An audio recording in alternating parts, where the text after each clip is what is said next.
I'm going to run you through how we do the planning component of financial planning. Financial planning is all about understanding our clients' goals and objectives and then showing if or how the goals can be achieved. In this case, the clients are mid-30s, they're earning $400,000 per year combined. They have a net worth of about 1.5 million. Let's get into it. Their primary goals are to have kids and be able to manage their cash flow throughout maternity leave, but then also reduced income hours whilst they're raising their kids. They want a new family car, they want to do a home renovation, and they also want to retire a little bit earlier at age 60.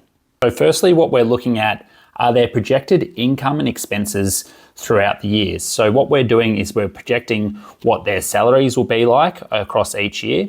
We're taking into account their goals. So for instance, you can see that Amanda's income drops for a year during maternity leave.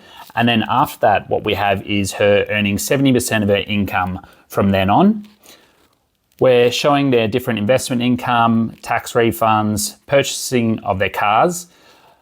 We're also showing all of their other expenses, fixed bills, variable bills, discretionary bills, holidays and travel, everything else that we need to consider as well. Now, what is the really important line to look at is the net cash flow. Are they saving each year or are they in a deficit position each year? Now, when they are in a surplus, what are we doing with that money? So in this case, we're paying off primary residence debt as a number one priority. When they have years when they're in deficits, we're trying to work out, do they have enough cash to support those deficits without running out of the money? So enough in their mortgage offsets. Now, as a financial planner, I also want to compare a range of alternatives for our clients. So in this graph, what I'm showing is a strategy of them purely using their surplus to pay down their primary residence debt.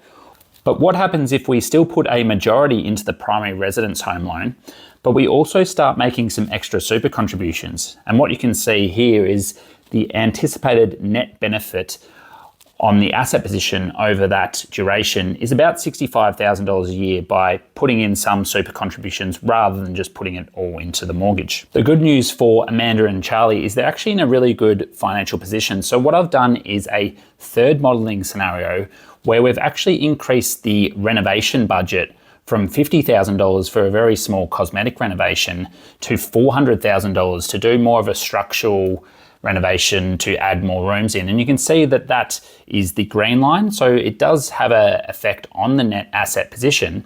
However, they're still in a really good position where their wealth is building consistently over the years. We can give people the long-term clarity that really they can't get anywhere else. Are clients on track? Can they meet their goals and ideal life? What does the future look like? And are there any alternatives or different scenarios that they should be considering? This is where the real value of financial advice lives.